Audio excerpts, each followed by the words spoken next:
How's it going, everyone? College Lefty, and in this video I have for you guys a ranked seasons matchup. In this first game we are going to be going up against a pretty good opponent. He will be the home team, and he has Mike Scott on the mound. He has Ichiro Suzuki, Jose Bautista, Duke Snider, Frank Thomas, Joe Morgan, Rogers Hornsby, Tony Gwynn, Mike Scott, and then his created player at the catcher position. He has Rogers Hornsby, so he has a lot of the collections done. At least the National League is complete, and that's something that I'm looking to try and do myself. But let's go ahead and hop right into this gameplay. We are facing Mike Scott, and the first pitch, I'm swinging at the splitter over the middle of the plate. I'm going to be able to send that one into the gap for extra bases with Tony Gwynn. This opponent did send me a friendly quit. I'm not sure if he is following the channel, but I didn't recognize his PSN or anything, so I declined it. I wanted to try and play this game of ranked seasons. I didn't really have too much time to play or live stream yesterday, but I wanted to try and upload at least get a gameplay out there for you guys in that Lefty Grove debut. Wasn't the best game, so I was trying to bounce back and play another game, try to hit a little bit better, and I was able to do so. I mean, I got an early start going in this one. I was able to hit a terrible sac fly there with George Brett, but his fielder Tony Gwynn had a bad read on that one and kind of lunged at it, not really getting behind the baseball, allowing him to throw me out at the plate, so I took advantage of that. Alomar was able to move up to third base, and then another sac fly from Frank Thomas allows him to score. So I probably only should have had one run at this point, and I did the job for only one run really, but luckily I was able to go up 2-0. And then the very next batter, Duke Snider, on a 1-2 count, trying to see some pitches with 2 down in the inning. Facing this Mike Scott, I was able to get a good squared up pitch up in the zone, hit that one out for a home run as well.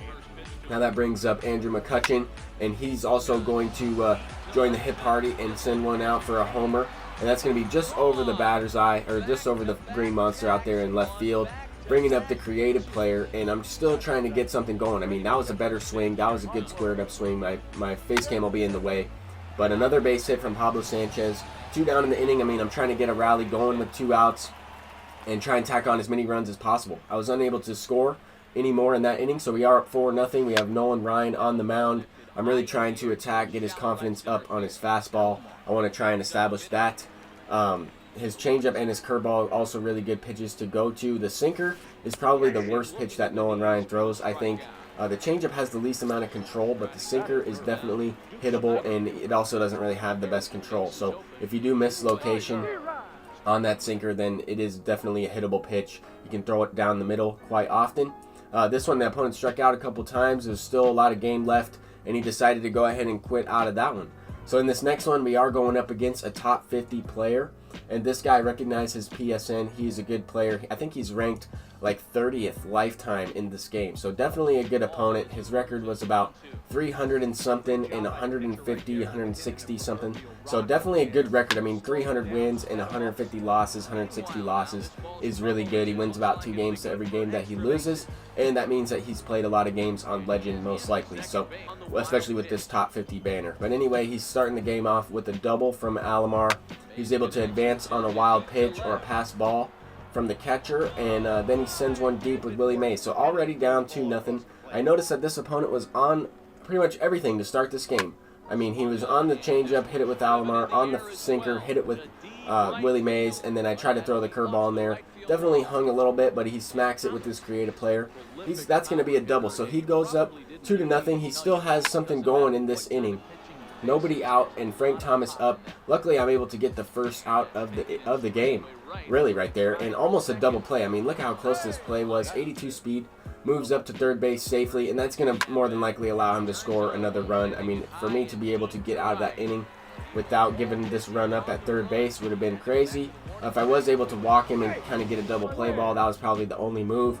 However, this early in the game, especially with Nolan Ryan, I already had the bullpen warmed up because he was hitting him, and I didn't really want to put another guy on base, because then if he was able to hit a home run, it would have been a 3-run shot, making it a 5-0 game.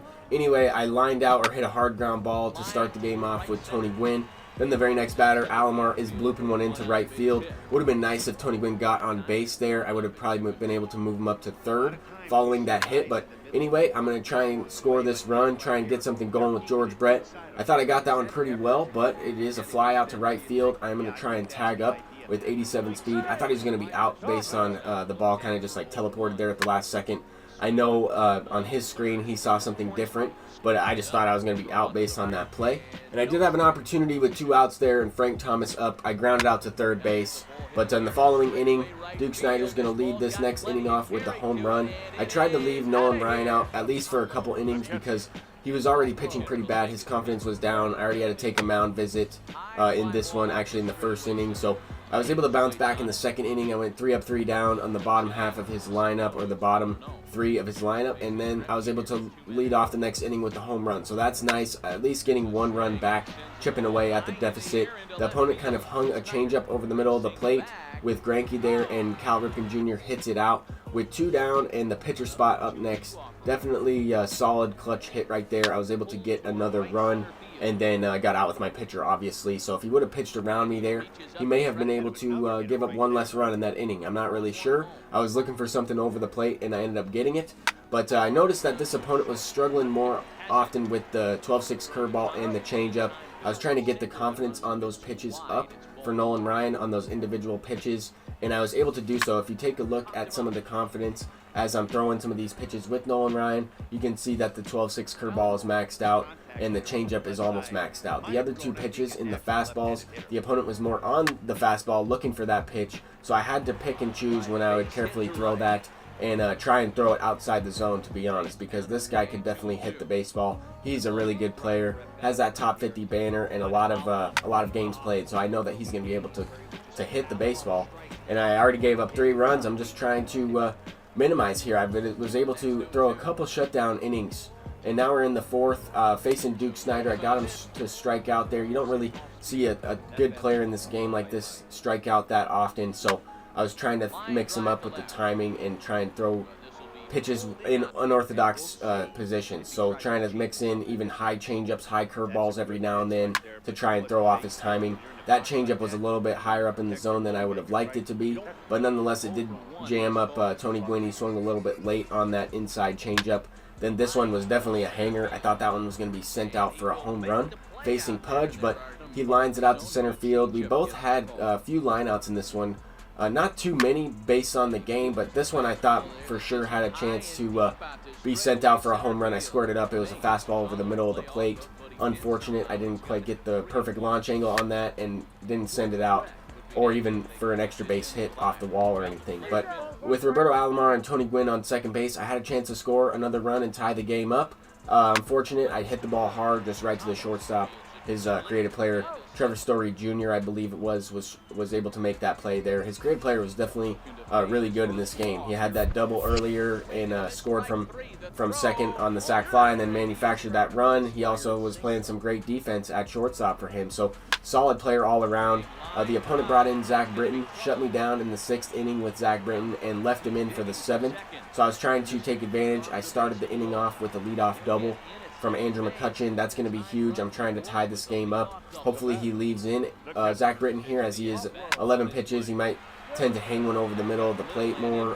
When I've used this Zach Britton, I noticed that he's a very good pitcher, very effective, but at times his control he can get a little wild, and he can throw some pitches over the middle of the plate. That's exactly what happened there. I was looking for it, and I sent it up the middle to tie the game up with Pablo Sanchez.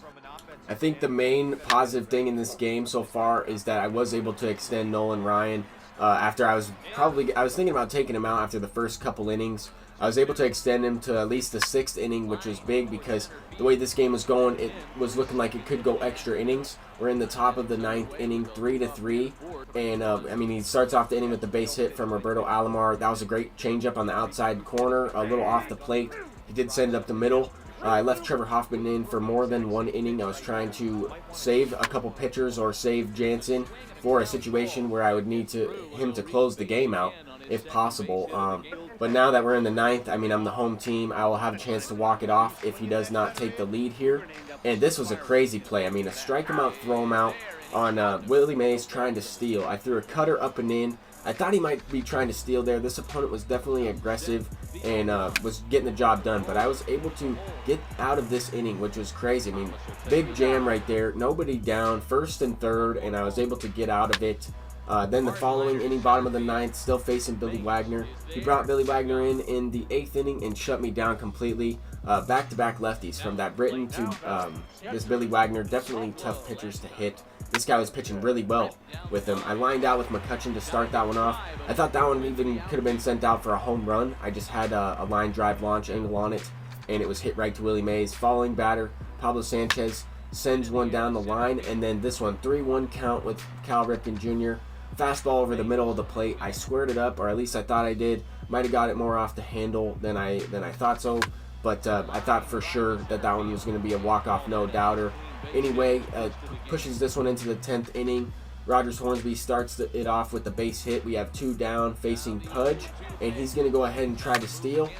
This is a crazy play. George Brett dives for it. Cal Ripken Jr. makes the play. Nobody was covering third base, so he would have been able to move up to third. And in the bottom of the 12th, this opponent left in Trevor Hoffman as well for another inning, and Cal Ripken sends that one into the gap. That's going to be a leadoff double, and I really have to take advantage of this situation. I have to score this game-winning run right here. I was able to draw a walk with Keith Hernandez. That means I'm going to try and bunt, move the runners over with Tony Gwynn. He misses the bunt attempt. It was a fastball outside the zone, and now I'm just trying to get one guy with 62 speed in scoring position, and somehow, some way, he misses the tag there. I have no idea how that happened. His fielder was facing the wrong direction, misses the tag. Kind of a weird way to walk the game off. He didn't have his infield in or anything right there. Probably wouldn't have scored him. But nonetheless, we get the victory. Definitely could have been a different ending in that game. He could have won that game. I think I could have won that game on a different hit. I mean, I hit the ball hard, just didn't get the results I was looking for. And then a crazy play like that at the very end ended the game 4-3. But that was a great World Series matchup against a top 50 player. Move up to 930 rating. Thank you guys so much for watching this video. I'm College Lefty, and I'll see you guys in the next one. Peace out.